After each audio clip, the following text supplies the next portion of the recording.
Hello, this is Mr. P, and today we're going to learn about zeros of polynomial functions.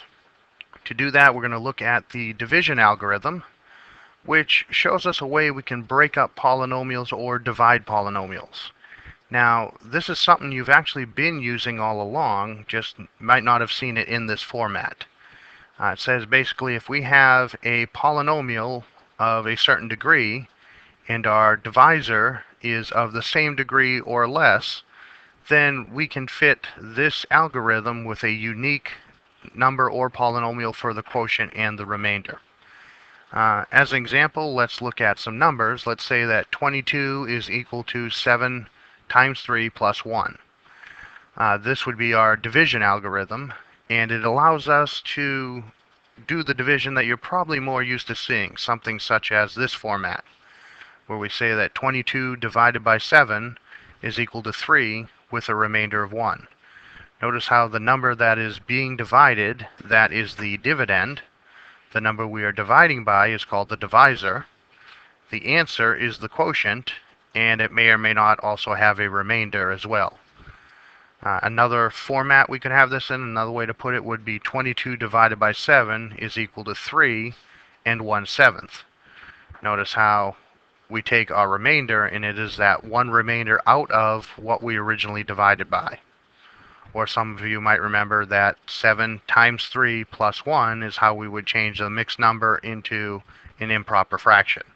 Notice how 7 times 3 plus 1, that is exactly what we have here.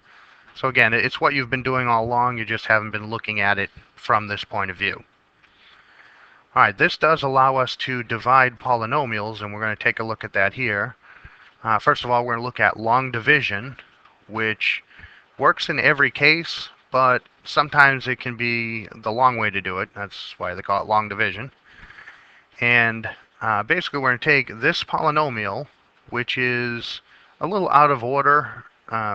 It's best to rearrange these terms so that they're in decreasing order of exponent from highest to lowest. So just looking at these, the fourth degree, our x to the fourth is the highest term, so that's our leading term. We want that to be first. And then the cubic term, then the quadratic, then the linear, and then the constant. So we do want to order them in descending order of their exponents. So we're going to do this division the old long division way. So this is our dividend, and this is our divisor. And before we do it with polynomials, let's revisit the algorithm using numbers again. So as an example, let's say we want to divide these two numbers. 128,132 divided by 125. Well, again, we would be using long division. So what goes inside is the dividend. That would be 128,132 being divided by the divisor, 125. And to refresh your memory on this, I know some of you haven't done this by hand for a while, but you start out with 125 going into 1. It doesn't go into 1, so we don't put anything above the 1. So we look at the next one, 125 into 12. Well, it doesn't go into 12 either, so we also have nothing above the 2. But 125 does go into 128 one time, and that's why we put the 1 above the 8 and not above the 1. So in this case, it sort of worked out where the 3 digits go into the 3 digits. That's how we'll be looking at it in the polynomial. But basically, 125 goes in 128 one time. And then we do 1 times 125 is 125. We draw a line, and then we do subtraction. This operation here is going to be subtraction. So 128 minus 125 gives us 3. And then we bring down our next digit. I bring the 1 down, giving me a 31. Now, how many times does 125 go into 31? Well, it doesn't. So that would be a 0. We do have to have the zeros to mark off the places for the digits. So it went in 0 times, so we put the 0 there, and then we bring the next number down. So now we have how many times is 125 going to 313? Well, it would go in twice, because 2 times 125 is 250. Again, we draw our line, do our subtraction. When we subtract those, we get 63. And then I bring the next number down for 632. 125 into 632, that happens 5 times. because 5 times 125 is 625. And when we do the subtraction, we get 7. There's no other number to bring down, so that's where we stop. So 128, 132 divided by 125, in other words, this division is equal to the quotient, which was the 1025, and then plus the remainder divided by what we originally started with. So it's 125 and 7 1/25ths. All right, now when we work with the polynomials, we're doing basically the same thing. We start out with, and it can be even easier using the polynomials because all we have to worry about is the leading term. Now, since we're starting out with a trinomial here, 3 terms, then we look at 3 terms here. The trinomial doesn't go into the monomial, trinomial doesn't go into the binomial, so the 3 terms go into 3 terms, so that's why our first number will be up above here. And this number will be the answer to the question, what do I multiply this leading term by in order to get this leading term? So x squared times what gives me 2x to the 4th? Well, the answer would be 2x squared. And then we do the multiplication. We have 2x squared times x squared is 2x to the 4th. I multiply 2x squared times 2x to get 4x cubed. And 2x squared times negative 3 is going to be negative 6x squared. And now that we have that polynomial, we go ahead and draw our line, and we do the subtraction. Remember, over here we did 128 minus 125, so we're doing subtraction. You just look at your coefficients. 2 minus 2, that's 0. Those go away. 4 minus 4, those go away. But here, the most common mistake is forgetting that it is subtraction. So it's negative 5 minus a negative 6. It's the same as negative 5 plus 6, which is a positive 1. So it's positive 1x squared. Now we bring down the next term. So we have x squared plus 3x. But now we have a trinomial going into a binomial. That, for the same reason why 125 didn't go into 31, we put the 0 there.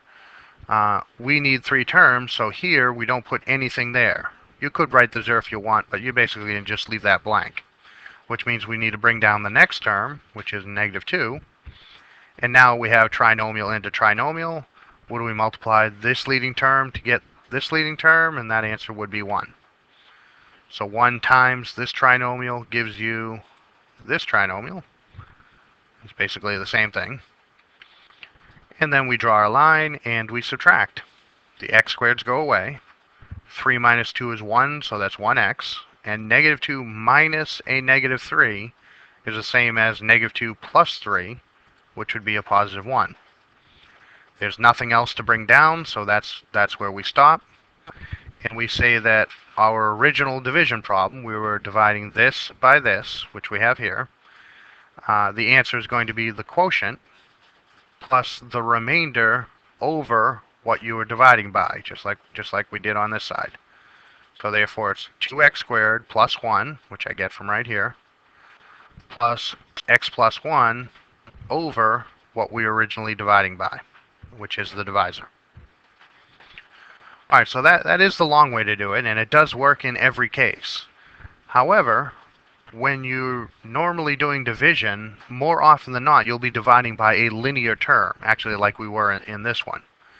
When you're dividing by a linear term, there is actually a faster way to do it called synthetic division, and we're going to take a look at that now. Alright, for synthetic division, and the example we're going to use here is we're dividing a cubic by a linear. During synthetic division, all you really have to worry about is the coefficients. So we arrange this little grid here. What we have is across the top, we're going to have the coefficients of the dividend. So it's going to be your A, your B, your C, and your D. And they need to be written in descending order of exponents, and they all need to be accounted for. So if there was no x squared term, for example, you would still need to put a 0 where you would put the b. So you do need to account for all of the different degrees. And then the number on the outside is simply going to be your k if you're dividing by the linear x minus k. But notice how you have the x minus k, and then the number out here is really k, so that can get a little confusing. A better way to think of it is, what is the value of x that causes my linear term, what I'm dividing by, my divisor? What is the value of x that causes that divisor to be 0? That's going to be the number you're running through the synthetic division.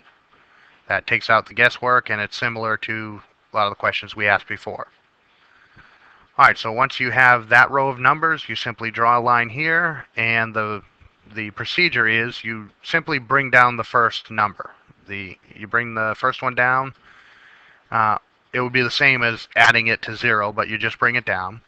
And then every time we go diagonally, we're multiplying by k, and then we combine the like terms by adding them together to get the next one. So whenever we're going vertical, we're adding. Whenever we're going diagonally, we're multiplying.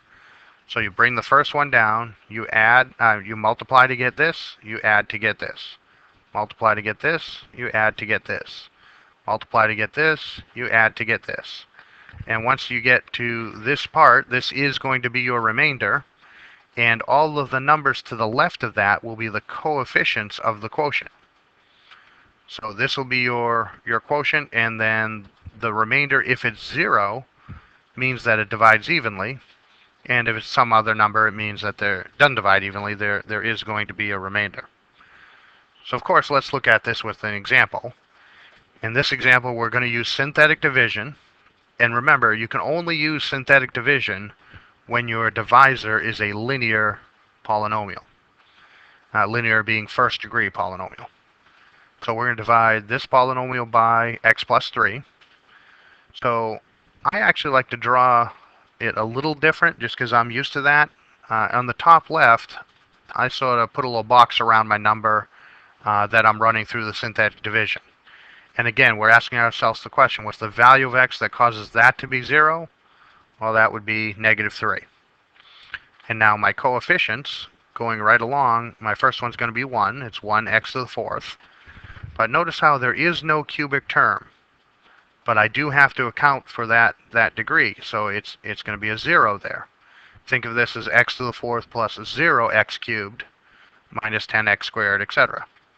And now the rest are all accounted for, so it's -10x squared minus 2x and plus 4.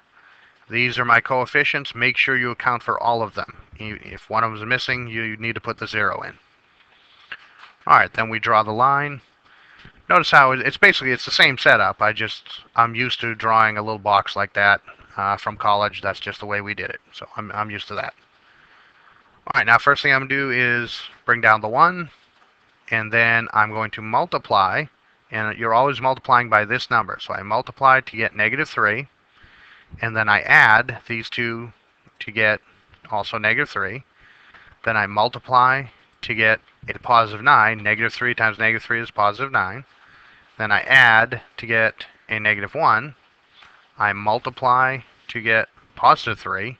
-1 times -3 is positive 3. And I add to get a positive 1.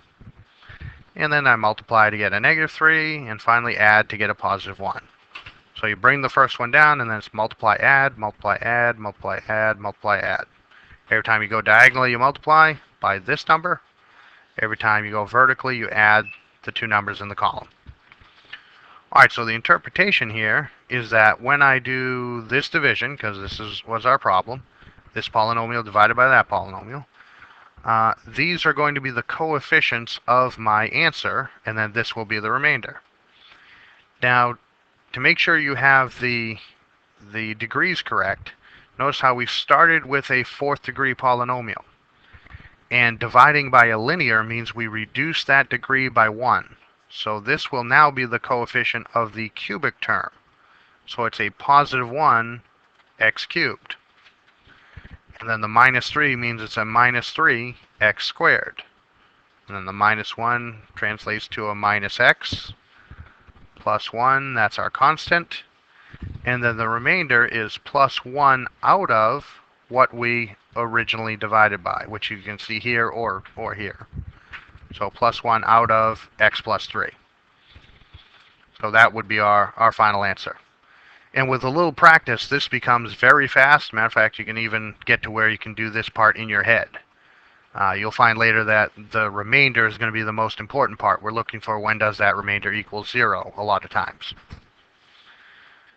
Okay, let's look at some of the interpretations of this. That remainder does tell us a lot of things, a lot of information. First of all, that remainder itself, and they're using the divisors x minus k, so k is the value of x that causes the divisor to be 0. So if you run that through the synthetic division, the k that is, and you get a remainder r, then that remainder r also tells you the value of the function at x equals k. In other words, r is equal to f of k.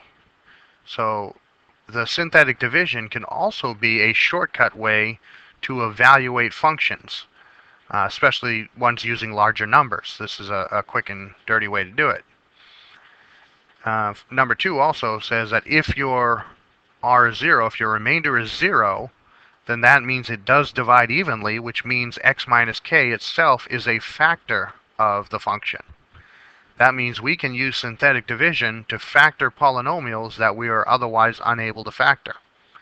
And we'll see that in a second.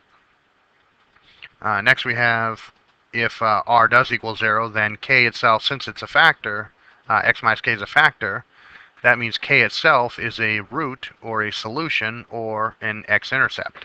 So k comma 0 would be an x-intercept. The value k itself would be the solution to the equation if you have that polynomial set equal to 0. Alright, so let's look at an example of the remainder theorem. So we're going to use it to evaluate a function. So let's say we want to evaluate this function when x equals negative 2. And yes, we can replace the x with negative 2 and do the arithmetic. But when the functions get large, sometimes the synthetic division can be a lot quicker. So we're gonna practice this when the problems are smaller numbers.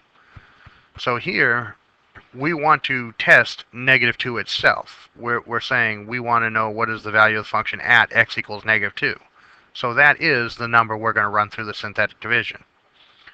You'll notice we have no degrees are missing. We have 3, 2, 1, 0 for our degrees. So our coefficients are 3, 8, 5, and negative 7. Don't forget the negative signs as well.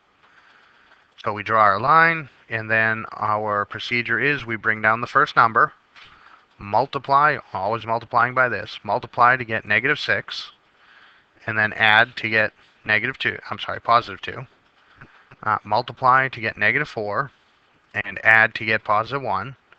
Multiply to get negative 2, and add to get negative 9. Now we don't actually care what these numbers were. All we cared about was what is the remainder. And the remainder is negative 9. Therefore, f of negative 2 is going to be equal to negative 9. And you can check that algebraically by plugging it in and simplifying. But as you can see, this can be a very quick way to evaluate a function at a specific x value. Alright, moving on, we're going to look at another problem. And here we have a 4th degree polynomial. They're giving us f of x as this 4th degree polynomial. And they want us to show that these two linears are factors of this polynomial. So we have to show that, we have to prove that. And then they want us to find the remaining factors, the other two remaining factors, because 4th degree means we should have 4 factors. Alright, so we're going to look at this algebraically, and we're going to look at it graphically. So with the algebraic approach, we're going to use synthetic division, and we're going to, if we run these through synthetic divisions, our remainders should be 0 if they're factors. So I'll show you that first synthetic division. Notice how we're taking the coefficients of 2, 7, negative 4, negative 27, negative 18, and the number we're running through the process is the value of x that causes the factor to be 0. So that would be a positive 2. So we bring the 2 down, multiply to get 4. Notice how every time we multiply, we're just doubling our number. So double it to get 4, add to get 11, double to get 22, add to get 18, double the 36, add these to get 9, double the 18, add them to get 0. And the fact that the remainder is 0 means that this is a root or a solution, and x minus that number will be a factor.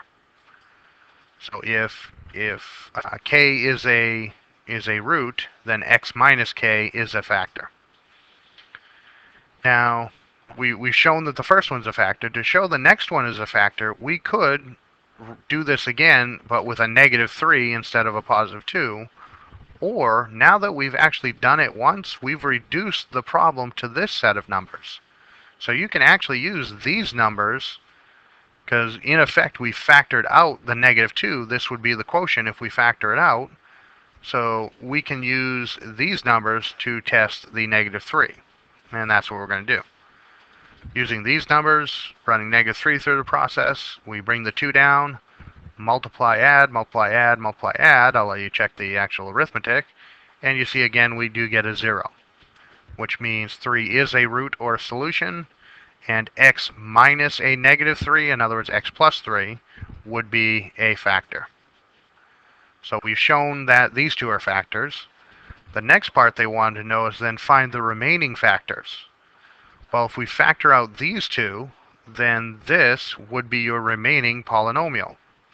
Since we started with a 4th degree, we factored out 2 linears, so we've reduced the degree by 2, which means this is a 2nd degree polynomial, or in other words 2x squared plus 5x plus 3. Now at this point you should be able to factor any 2nd degree polynomial that is factorable. You should be able to factor it. And if you factor it correctly, of course, you're going to get these two factors. So that means we have these two factors plus the other 2 that we verified. So we now know what all 4 factors. So we can say the complete factorization would be these 4 factors. Or in other words, we can completely factor this polynomial into this product of 4 factors. Alright, for a graphical solution, we'd be using the graphing calculator. And of course, we're just going to put this into our y equals and take a look at the graph, play around with the windows so that you get a good looking window. And we're looking for the zeros of the graph. We'll look for where does the graph hit the x-axis. And you can see this is our function, which is the 4th degree, has 1, 2, 3, 4 directions. And you see that it actually does cross the x-axis 4 times. It touches it 4 times. Once at negative 3, once at 1/2, once at negative 3 halves, once at negative 1, and once at positive 2. So those are actually our zeros. We use the graphing calculator to find the zeros of the equation. And then once we know the zeros, if k is a 0 or solution or root of the equation, then x minus k would be a factor. So our factors we get from our zeros. So x minus a negative 3 would be x plus 3. X minus a negative 3 halves would be x plus 3 halves. X minus a negative 1 would be x plus 1, and x minus 2 is x minus 2. So that would give our factors from our zeros. And then, of course, from that we can write our complete factorization. F of x is equal to that product of factors. And to find these zeros, by the way, once you have your graph, you're going to go to second trace, which is the calculate menu, and you're going to select the second option, which is zeros of the function. Okay, next we want to look at what's called the rational root test. This is what's going to allow you to factor polynomials that you wouldn't otherwise be able to factor, and to solve equations that you wouldn't otherwise be able to solve. And the idea is that to get a rational 0, it has to be in this format. It has to be a factor of the constant term divided by a factor of the leading coefficient. So let's actually explore this with an example. Let's say they asked us to find the rational zeros of this equation. Now the constant term is the 3 and the leading coefficient is the 2. So it'll be some sort of mixture of factors. In other words, what we're doing here, instead of, for possible rational zeros, instead of saying, well, it could be any number of infinite possibilities, we are actually reducing that to a finite set of possibilities that we could check one at a time and do it in a brute force method. So here we're going to look at, we said the leading coefficient is 2 and the constant term is 3. So my possible rational zeros would be all factors of 3 divided by all possible factors of 1, any of the combinations of those that we can make. Now, some people mistakenly think that the 2 is the one that should be on the top and the 3 is the one that should be on the bottom, because they think the 2 comes first, so that goes on the top. That is not the way it is. If you think about it algebraically, if you have like a linear equation algebraically, then that leading coefficient, you're going to move your constant to the other side, and then you're going to divide by that leading coefficient. So working this algebraically, at some point you're going to divide by that leading coefficient. That's why the leading coefficient is in the denominator. That would be that final step when solving those linear equations algebraically. All right, so our possible factors, now that includes 1 and itself, so factors of 3 are just 1 and 3 are the only possibilities, but you also have to account for positives or negatives. So plus or minus 1, plus or minus 3. Factors of 2, you only have plus or minus 1, plus or minus 2. And now we want to take all possible combinations of those, and that will be our set of possible rational zeros. So if I choose the 1 on the top and the 1 on the bottom, then I get a 1. If I choose a 3 on the top, a 1 on the bottom, then I get a 3.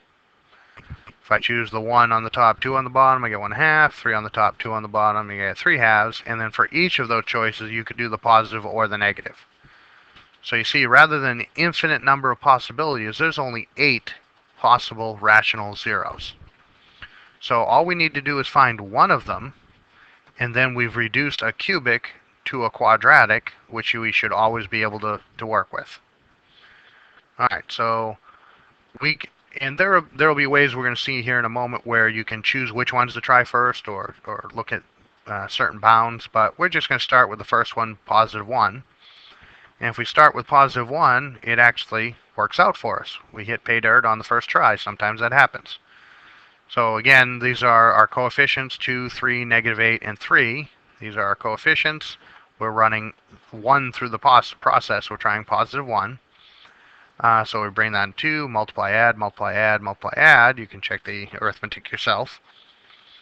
And when we do that, we get a remainder of 0, which means that 1 is a root, or is a solution, or is a 0. And that means x minus that number would be a factor. And then if I were to factor that out, this would be the remaining quadratic, which we can see here. If I factor out the x minus 1, I will have 2x squared plus 5x minus 3. And that quadratic itself factors into these two factors. Therefore, this would be the complete factorization. And our rational zeros, therefore, would be the values of x that cause each of these factors to be 0. So the first one, that would be positive 1. This one would be a positive 1/2. And if you don't see that, you just set the equation itself equal to 0. 2x minus 1 equals 0. Add 1 to both sides, you get 2x equals 1. Divide by 2, you get x equals 1/2. And then, of course, the last factor, the value of x that causes it to be 0, would be -3. So these are your 3 rational zeros. Also notice, though, too, that some of you might be familiar with factor by grouping. We do have 4 terms. If you did the factor by grouping on this one, however, it actually wouldn't work. Because look at, if you group the first 2 terms, you're going to factor out an x squared, and you're going to leave 2x plus 3. In the second group, there's nothing to factor out, so you'd factor out a -1 or a 1. But third term is negative, so you're going to factor out a -1, and it's going to leave 8x minus 3, which isn't the same in both parentheses, so you wouldn't be able to factor that using factor by grouping. So here you're able to factor something you otherwise would not be able to. And if you just wanted to see the graph, this is what the graph would look like if you were to put it in the graphing calculator and choose these settings for your window. Then you'll notice that the x-intercepts occur at -3, positive 1/2, and positive 1. All right, now one thing that tends to happen is sometimes you get larger numbers for your constants or your coefficients and you have a lot more choices. So there is a way to whittle down those choices. There are ways to work smart rather than hard and focus on the correct ones to test out. You can always just test them all uh, one at a time and then find one that works, but there are a couple of optional things to know that can save you some time. First one's called Descartes' rule of signs, and that looks at the number of variations in the sign of the equation. So if you're adding a term, then subtracting a term, adding a term, subtracting a term, those are what we mean by variations in the sign. So the number of positive real zeros will be the number of variations in the original equation, or less that number by an even integer.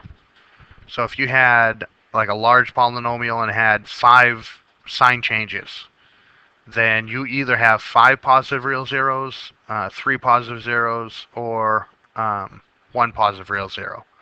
So it's either that number or less by an even number. And the negative real zeros, you can get that number by doing f of negative x. In other words, replace x with negative x and simplify.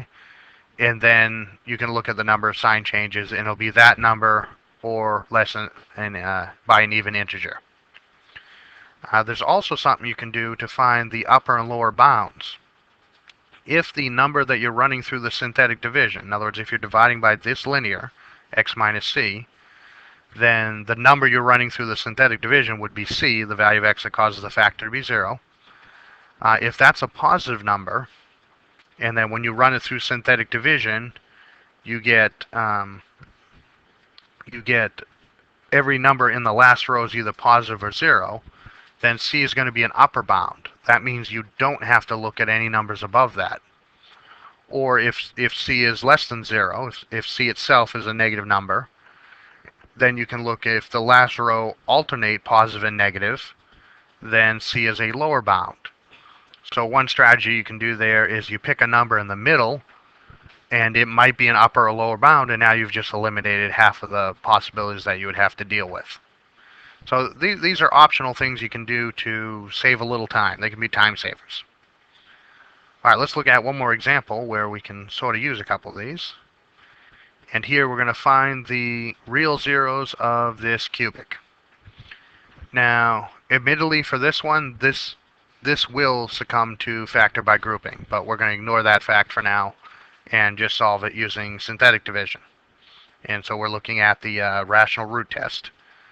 So we first notice that our possible real zeros, or possible rational real zeros, are going to be factors of 2, because that's the constant term, over factors of 6. Now notice there are a lot more factors of 6 than there were of just 3 or 2. So here are all our possibilities, and when we do all the combinations, it could be 1 over 1, 1 over 2, 1 over 3, 1 over 6, 2 over 1, 2 over 2, 2 over 3, 2 over 6. Notice how when you get to 2 over 2, 2 over 2 is 1, so we didn't need to write that a second time. We already accounted for that. So here we have 1, 2, 3, 4, 5, 6, and then plus or minus. We have 12 possibilities that we need to check here. So maybe there is a little bit of stuff we can try to figure out. And one of the things we can notice is that the original equation has 3 variations in sign. Notice how we start out positive, then we go negative. That's one variation. Back to positive, then back to negative. So we have 3 sign changes in the original equation. That means we're either going to have 3 real zeros, 3 positive real zeros, or 1 positive real zero. But notice if you replace x with negative x, you get f of negative x is this, which has no sign changes. Everything is negative when you replace x with negative x. So if there are no sign changes with the negative, that means there are going to be no negative real zeros. So right off the bat, instead of having to check all 12, we've just eliminated all of the negatives. So now we only have to look at 6 of them. So let's just start with the first one, see what we got. If I do the 1, if I run the 1 through the process, notice how these are still my coefficients. I have 6, -4, 3, and -2. And then 1 we're running through the process. We bring down the 6, multiply, add, multiply, add, multiply, add, and we get a remainder of 3. So 1 does not work. We do have a remainder, which means it doesn't divide evenly. But look what we got here. All of the numbers in this row are positive. That tells us that, and we divided by, we ran 1 through the process. 1 was a positive number. We ended up with all positive numbers. So according to the boundary rules, 1 is an upper bound of the real zeros. So that means I don't have to check 2. I've eliminated 1 and I've eliminated 2 from the process. So now you can continue on with the fractions, and this process can be done with the fractions. I'm going to skip ahead to the one that does work, which is going to be 2/3. If you do it with 2/3, notice you bring down the 6. We multiply to get 4, because 2/3 of 6 is 4. Add to get 0. 2/3 times 0 is 0. Add to get 3. 2/3 times 3 is 2. And we add to get 0. The fact that we have a 0 here means that this one does divide evenly. So 2/3 is a root or a solution. And x minus 2/3 is a factor. So putting that together, we can see that we have x minus 2/3 as a factor, and then the quotient would be this when we factor it out. It's 6x squared, no x's, and then a positive 3, which gives us this factor. Now notice how this quadratic itself is not going to have any real zeros, because you can't factor that. It's sort of the same rule as a sum of squares. But if you were to set that equal to 0 and try to factor it, you would bring the 3 to the other side, and try to solve it. You bring the 3 to the other side, so you have 6x squared equals -3. Divide by 6, you have x squared equals -1/2, which means you're not going to have any real solutions. Therefore, the x minus 2/3 is that is the factor that gives us the only real zero. So 2/3 is the only real zero, and that's consistent with what we said earlier. We're either going to have 3 real zeros or 1 real zero, and it turns out we have 1 real zero. Okay, there are a couple of other theoretical things I want to go over for algebra. And these are, some of these you may have seen before, some you haven't. But they're going to help us be able to factor all polynomials, including when we do complex numbers. So one thing to notice, that if f of x is a polynomial of degree n, where n is greater than 0, so we're talking at least linear or higher polynomial, then it will have at least 1 0 in the complex number system. That means the complex numbers are sufficient to solve all polynomials. And then if we look at what we call the linear factorization theorem, that basically says that we're talking about the same polynomial of degree n, where n is greater than 0, then the number of factors will be exactly n linear factors when we're dealing with complex numbers. So even those quadratics that the last one was 6x squared plus 3, even that can be factored using complex numbers. And you just treat it as a difference of squares, which we'll see in an example here, but you treat it as a difference of squares, and then that can be factored using the imaginary unit I. So whatever the degree of the polynomial is, that's how many factors you will have. And that also works out to be the same with the zeros, or the solutions. If f of x is this same polynomial that we're talking about, then you're also going to have that many solutions.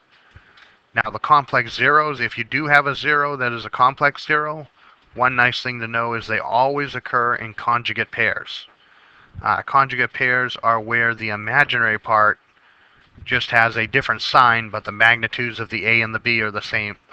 So if we take the complex number a plus bi, where I is the imaginary unit and A and B are just real numbers, then A plus BI, its conjugate, would be A minus BI. So anytime you have, if you find one complex solution, you automatically know what a second one is, because it'll be the conjugate of that. And then finally, factors of polynomials. When you have, again, your degree greater than 0, it can always be written as a product of linear and quadratic factors with real coefficients, where the quadratic factors have no real zeros. We saw that in that last example. So when we're factoring with respect to real numbers, we're gonna always be able to break it down into linears or quadratics. When we're factoring with respect to complex numbers, we'll always be able to break it down to linears. So let's look at an example of that with this problem. We have the polynomial x to the fourth minus x squared minus 20. And we want to write it first as a product of factors that are irreducible over the rationals. In other words, we're factoring it with respect to the rationals. Also, we want to do it so that it's irreducible over the reals, and finally in completely factored form. Completely factored form means over the complex numbers. So if we look at the first one, if we only want our rational factors, then we basically can treat this as a trinomial, because you have x to the fourth is really x squared squared. So you can factor it this way. X to the fourth minus x squared minus 20 would be x squared, and x squared is how you get x to the fourth, and then factors of negative 20 that add up to a negative 1, that would be negative 5 and positive 4. And notice how this one doesn't have any rational solutions to that linear, to that quadratic, and this one doesn't have any real solutions. So we would be done. So if we're factoring over the rationals, we're done factoring. Or integers. A lot of times you'll be asked to factor with respect to the integers. But here, integers or rationals, we would be done. If we wanted to also allow for irrational numbers, remember that rationals and irrationals are what make up real numbers, then we could continue factoring this one, the x squared minus 5, by treating it as a difference of squares. X squared is a perfect square, that's one's easy to see, but any number can be a square of its own square root. So think of this as x squared minus the square root of 5 quantity squared. So using the pattern of difference of squares, you get x squared plus root 5, x plus root 5 and x minus root 5. These two multiplied together would give you that term. So we can further break up this one into those, but with the plus sign, that doesn't work. Difference of squares we can factor, sum of squares we cannot factor using real numbers. But if we look at completely factored form, if we do allow the usage of the complex numbers, then we can see we can also break this one up, but because we can treat the 4 as 2i quantity squared. 2i times 2i would be 4i squared, and remember I squared is negative 1, so 2i quantity squared would be a negative 4. So we think of this as x squared minus a negative 4 is x squared minus the quantity negative 2i quantity squared. So therefore we can treat it as a difference of squares and break it up into x minus 2i times x plus 2i. Notice how you could also use the quadratic equation if that gets a little confusing to you. You can also use the quadratic equation here to get this result as well. Okay, and that covers zeros of polynomial functions, and we're done.